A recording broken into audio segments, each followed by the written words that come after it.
দেখো বন্ধুরা, আজকে আমরা হাঁস ডিম রেসিপি দিয়ে হাঁস ডিম দিয়ে একটা নতুন রেসিপি বানিয়েছি। তো রেসিপিটা দেখতে হলে পুরো ভিডিওটা দেখুন।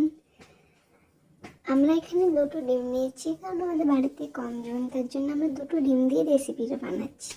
এখানে আমরা দুটো ডিম নিয়েছি, কিন্তু ডিমগুলো ছিল হাঁসের ডিম। হাঁসের ডিমের নতুন রেসিপি। দুটো ডিমের মধ্যে পরিমাণ মতো নুন দিয়ে দেবো, হালকা করে পেঁয়াজ দিয়ে দেবো, এরপর দুটো কাঁচা লঙ্কা কুচি কুচি করে দিয়ে দেবো, কারণ কাঁচা লঙ্কা আমাদের কাছে নেই, তাই পাকা লঙ্কা দিয়ে দিলাম। এরপর পরিমাণ মতো তেল দিয়ে তারপর আরেকটা চামচ দিয়ে পুরো একসাথে মিক্স করে নিয়েছি। দেখো, মিক্স করে রাখার পর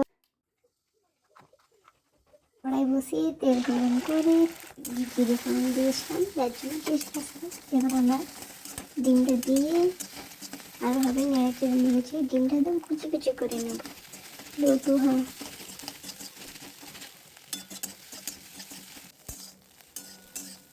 দেখো ডিমগুলো প্রায় লাল হয়ে এসেছে। এবার আমরা ডিমগুলো তুলে রেখে দেবো। এরপর আমরা রান্নার জন্য পরিমাণ মতো তেল দিয়ে দিলাম।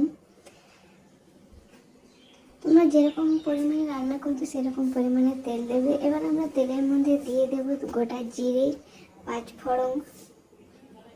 গোটা জিরে দিলাম, এবার 5 ফোড়ন দিয়ে দেবো। 5 ফোড়ন পরিমাণ একটা কাঁচা লঙ্কা দিয়েছি, কারণ আমরা কুটো লঙ্কা দেবো এখানে।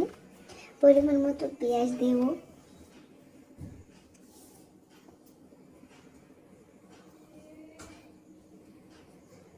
আমাদের পেঁয়াজটা হালকা করে ভেজে নিতে হবে, একদম লাল, যাতে লাল হয়ে যায়। খুব লাল হয়ে চলবে না, গাঢ় হয়ে যাবে, রান্নাটা ভালো লাগবে না, একটু অন্যরকম হয়ে যাবে টেস্ট। দেখো লাল প্রায় হয়ে আসছে, হালকা হালকা লাল করে নেবো। এবার আমরা রসুন দিয়ে দেবো।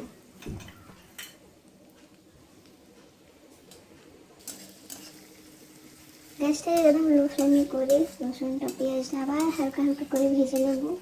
এরপর আমাদের বেটে রাখা জিরে, ধনে, কাঁচা লঙ্কা সব একসাথে মশলার মধ্যে দিয়ে দিয়েছি, হলুদ গুঁটো সব দিয়ে দিলাম। এরপর আমরা কিছুক্ষণটা রান্না করার কিছুক্ষণ পর যখন তেলটা মশলা থেকে ছেড়ে যাবে, দেখো তেলটা ছেড়ে দিয়েছি। এরপর আমরা আগের থেকে সিদ্ধ করে রাখা আলু কুচনো করেছি, এবার সেগুলো কড়াইয়ের মধ্যে দিয়ে দিলাম। এবার হালকা করে ভেজে নেব, কারণ আলুটা সিদ্ধ ছিল, না ভাজলে ঢুকবে না। এবার ভেজে নেওয়ার পর কুচনো রাখা ডিমগুলো আবার আমরা অ্যাড করে দিলাম।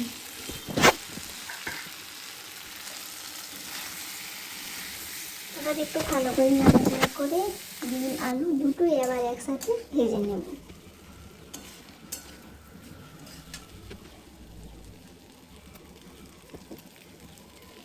কিছুক্ষণ ভাজা হওয়ার পর যখন তোমাদের কাজে এরকম পরিমাণে হালকা করে ভেজে নেওয়ার পর কিছু পরিমাণ জল দিয়ে দিলাম।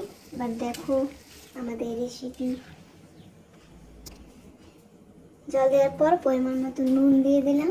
এবার গ্যাসের ফ্লেমটা বাড়িয়ে দিলাম। প্রথমে একটু ফুটে গেল, তারপর আঁচটা আবার কমিয়ে দেব। একটু বেশিক্ষণ ফুটলে রান্নার বেশি ভালো হবে। এখন দেখো আমাদের রান্না রেডি। ভিডিওটি কেমন লেগেছে, ভালো লাগে সাবস্ক্রাইব করো বন্ধুরা। Bye bye, tata.